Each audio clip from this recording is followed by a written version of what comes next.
आपका मेज़बान गौहर कुछ आपकी खिदमत में हाजिर। तफसीलात से पहले नजर डालते हैं हेडलाइंस पर।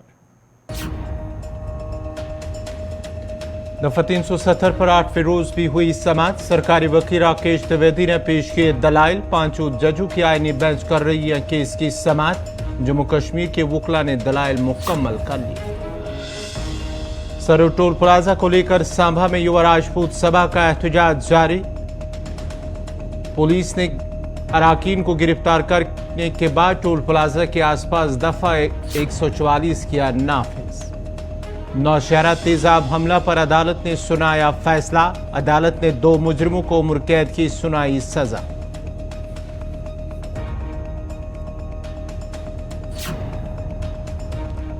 जिला अस्पताल कुलगाम के फंड्स गबन करने के इल्जाम में साबिक एमएस समेत 3 एहलकार मुअत्तल। मामले की इंक्वायरी करने के लिए 2 रुकनी टीम कमेटी तश्कील। 15 दिन के अंदर पेश करनी होगी रिपोर्ट।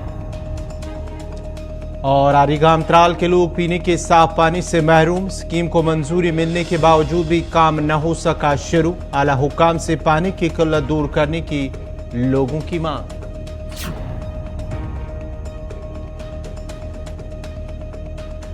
और पेश है खबरों की तफसील। दफा 370 मामले पर अदालत उज़्मा में समाअत जारी है। सुप्रीम कोर्ट में जम्मू कश्मीर से मुतल्लिक दफा 370 की मनसूखी को चैलेंज करने वाली अर्जियों पर यौमिया बुनियाद पर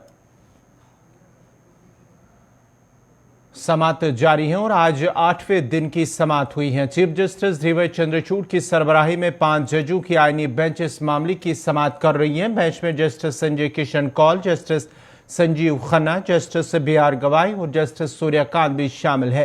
इससे कबल 2 अगस्त को जम्मू कश्मीर में आर्टिकल 370 की मनसूखी के खिलाफ सीनियर वकील और राज्यसभा रुकन कपिल सिब्बल ने बहस का आगाज किया था। आज की समाअत के दौरान चीफ जस्टिस ने रिमार्क देते हुए सरकारी वकील से कहा कि आप कह रहे हैं कि जब 1957 में जम्मू और कश्मीर का आईन वजूद में आया तो आर्टिकल 370 खत्म हो गया और सिर्फ गवर्निंग दस्तावेज ही जम्मू कश्मीर का आईन बन गया। तो 370 की कौन सी खुसूसियात है जिनका वजूद खत्म हो गया। CJI ने कहा कि पार्लियामेंट के किसी रुकन की तकरीर रियासत जम्मू कश्मीर से किसी कौम के पाबंद अहद का असर रखती है। आईनी शिक की तशरीह में इसके मुज़मिरात होंगे। जस्टिस संजीव खन्ना, हम बहस के कुछ हिस्से पढ़कर इस नतीजे पर नहीं पहुंच सकते, आपको पूरा सियाक सबाक पढ़ना होगा। बहस में बयानात और सवालात के जवाबात होते हुए CJI ने 1957 में आइन साज असम्बली के फैसले के बाद हिंदुस्तान के तसल्लुत को आइन की किसी शिक को लागू करने का इख्तियार नहीं होगा। आइन साज असम्बली के फैसले के बाद हिंदुस्तान के तसल्लुत को आइन की किसी शिक को लागू करने का इख्तियार नहीं होगा।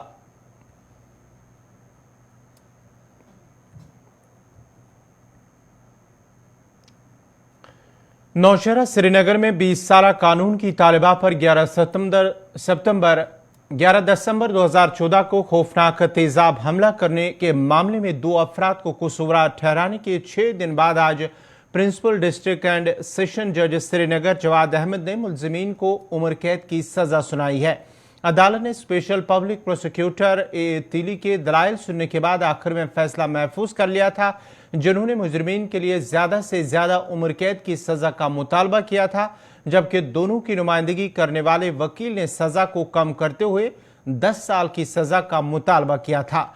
अदालत ने कहा कि दिफा की तरफ से कतई तौर पर कोई ऐसा मवाद नहीं मिला जिससे इस केस में मुलजिमीन को छोटे तौर पर फंसाने की कोई मुमकिन वजह बताई जा सके।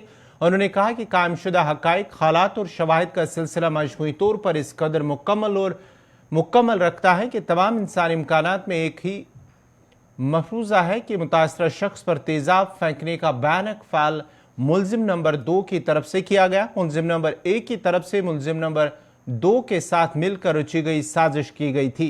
अदालत ने कहा कि कायमशुदा हकाइक और हालात मुलजिमीन के बेगुनाही से मुतल्लिक कोई माकूल बुनियाद और नहीं छोड़ते। काबिल जिक्र है कि 11 दिसंबर 2014 को कानून की एक नौजवान तालिबा को नौशहरा के करीब तेजाब हमला करके उस वक्त शदीद जख्मी कर दिया था जब वो अपने कॉलेज जा रही थी।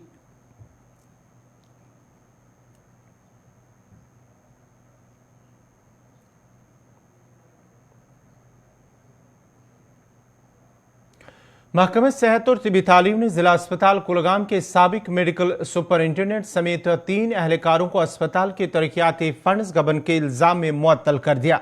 जराये का कहना है कि मामले की इंक्वायरी करने और 15 दिन के अंदर रिपोर्ट पेश करने के लिए 2 रुकनी कमेटी तश्कील दी गई है। उन्होंने कहा कि जिला अस्पताल कुलगाम में अस्पताल के तरक्याती फंड्स गबन करने से मुतल्लिक ज़ेरी इल्तवा इंक्वायरी में अफसरान को फौरी तौर पर मुअत्तल कर दिया गया है। हुक्काम ने कहा है कि जिन एहलकारों को मुअत्तल किया गया उनमें डॉक्टर अफसाना बानू, उस वक्त के मेडिकल सुपरिंटेंडेंट, उस वक्त के सीनियर असिस्टेंट डिस्ट्रिक्ट अस्पताल Kulgam Mohammad Ashraf, senior assistant district अस्पताल कुलगाम मोहम्मद शफी शामिल हैं।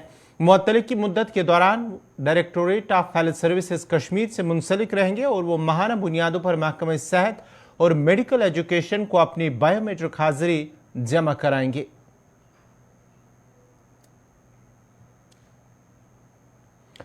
सरूर टोल प्लाजा को बंद करने की मांग करते हुए जहां गुज़श्ता रोज युवा राजपूत सभा ने एहतजाज किया और सांभा में धरना भी दिया, वहीं पुलिस ने सभी एहतजाजियों को हिरासत में ले लिया और इलाके में सरूर टोल प्लाजा पर युवा राजपूत सभा के एहतजाज के बाद टोल पोस्ट के करीब लोगों की नकल हरकत पर पाबंदी आयद कर दी है और दफा 144 नाफिज कर दिया। वहीं आज भी लोगों ने उनकी रिहाई का मुतालबा करते हुए इल्जाम आयद किया कि उन्हें एहतजाज खत्म करने के लिए हरासा किया जा रहा है। तिजारती इदारों समेत कई दीगर तंजीमों ने भी टोल प्लाजा को हटाने का मुतालबा करते हुए कहा कि लोगों को जरूरी कामों के लिए घरों से बाहर निकलते वक्त गैर जरूरी टोल अदा करना पड़ता है। उधर जराये का कहना है कि रिया मोड़ के करीब पत्थरबाजी होने के बाद पुलिस ने लाठीचार्ज और आंसू गैस का भी इस्तेमाल किया, जिसके बाद अब कल सांबा बंद की कॉल दी गई है।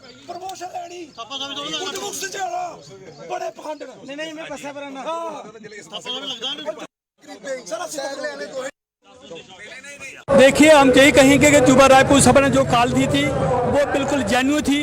वो सभी महजब जातियों के लिए थी, सभी डोगरा समाज के लिए थी, क्योंकि टोल प्लाजा जो सरोर है ये गैर कानूनी है और इसको हटाने के लिए, इसे बंद करने के लिए कॉल दी थी। और रात को आपने देखा होगा कि गैर कानूनी तरीके से उनको डिटेंशन किया गया है, वो सरासर गलत है। हम यही कहते हैं कि वाजिब उनको रिहा किया जाए और जल्दी से जल्दी एलजी साहब इसके बंद करने का आर्डर निकाला जाए ताकि ये बंद हो और ये समस्या खत्म हो। और हम ये कहना चाहते हैं कि ये तानाशाही तरीके से जो जम्मू के डोगरों को चलाने की कोशिश कर रहे हो, दबाने की कोशिश कर रहे हो, ऐसा नहीं होना चाहिए। हमारी यही रिक्वेस्ट है कि एलजी साहब आर्डर निकालो, टोल प्लाजा बंद हो और हमारे यूथ जो डिटेन किए हैं उनको बाइज्जत रिहा करो। कल बड़े पीसफुल तरीके से एक प्रोटेस्ट किया जा रहा था, बिना किसी ऑब्स्ट्रक्शन के, बिना किसी डिस्ट्रक्शन के, लेकिन शायद कुछ राजनीतिक लोगों को ये रास नहीं आ रहा था, या उन्होंने अपने पर्सनल बेनिफिट के लिए या अपनी राजनीतिक रोटियां सेकने के लिए रात के अंधेरे में एक पीसफुल चलने वाले प्रोटेस्ट को रोकने की जो कोशिश की और युवा राजपूत सभा के मेंबर्स को डिटेन किया गया बिना किसी कसूर के, बिना किसी कानून के उल्लंघन करने के बावजूद। और अब उनको डिटेन करने के बाद जो अलग अलग तरीकों से हरास किया जा रहा है उनकी हिम्मत तोड़ने के लिए कि ताकि वो इस मुहिम से अपना पैर पीछे ले। लेकिन मैं उन सबको ये बताना चाहती हूँ, ये सिर्फ एक मुहिम नहीं, ये एक सोच है, ये एक बदलाव है, ये एक जंग है।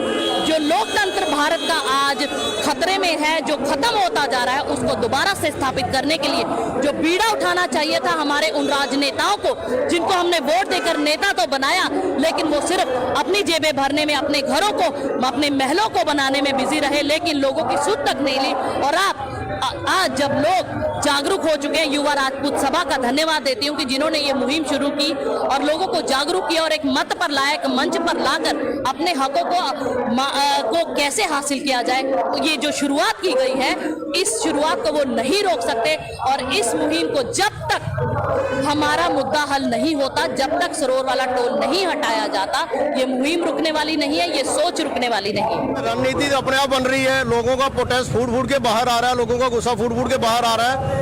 अब हमारी ये कोशिश रहेगी कि हम अगले आने वाले टाइम में पूरा व्यापार मंडल और ट्रांसपोर्ट एसोसिएशन का सहयोग लेके कंप्लीट बंद करवा दें, ताकि ये जो इलीगैलिटी दिन ब दिन बढ़ती जा रही है सरकार की, इसको रोका जा सके।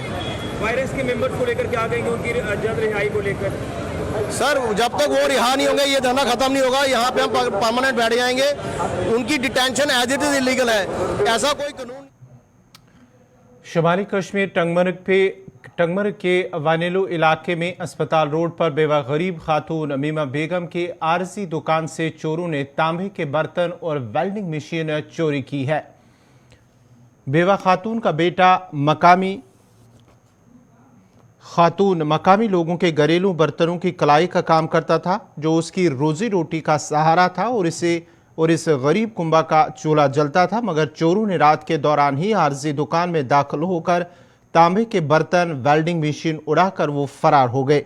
मकामी लोगों ने टंगमर्ग पुलिस से अपील की है कि नकबजनों को जल्द अज जल्द बेनकाब करके उन्हें सख्त से सख्त सजा दी जाए।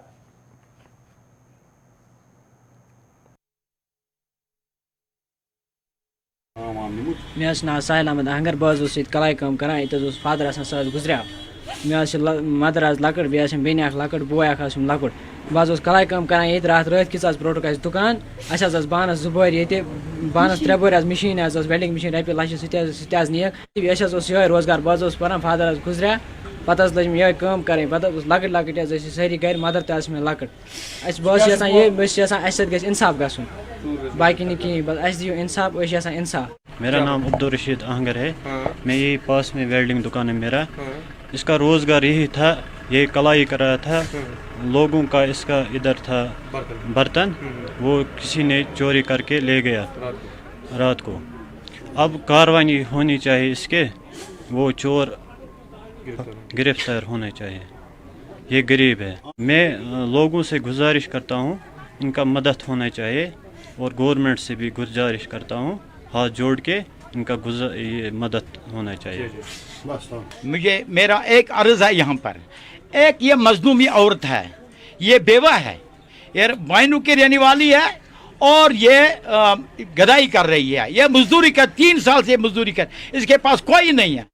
यहाँ बीच में एक मजलूम औरत का ये दुकान है, ये आज लूट कर ले गए हैं। कोई पुलिस स्टेशन डीएसपी साहब को, तहसीलदार साहब को, इधर एसडीएम साहब है, मैं इनको गुजारिश कर रहा हूँ, गुजारिश मेहरबानी करके ये टंगमर्ग की चोरी हो गई है, इस मजलूम की चोरी हो, चोर निकलाना चाहिए। और इस बेचारी ये कहा इसके पास जमीन नहीं है, कुछ नहीं है, ये क्या फरोख्त करके फिर वो जिसका ये सामान चुरा कर ले गए, ये लोगों का है, ये कहाँ लेगी, कहाँ आएगा वो पैसा, ये पूरा करेगी। लिहाजा मैं गुजारिश करता हूँ, हाथ जोड़कर गुजारिश करता हूँ, इसकी समाई होना चाहिए, इसकी मदद करनी चाहिए।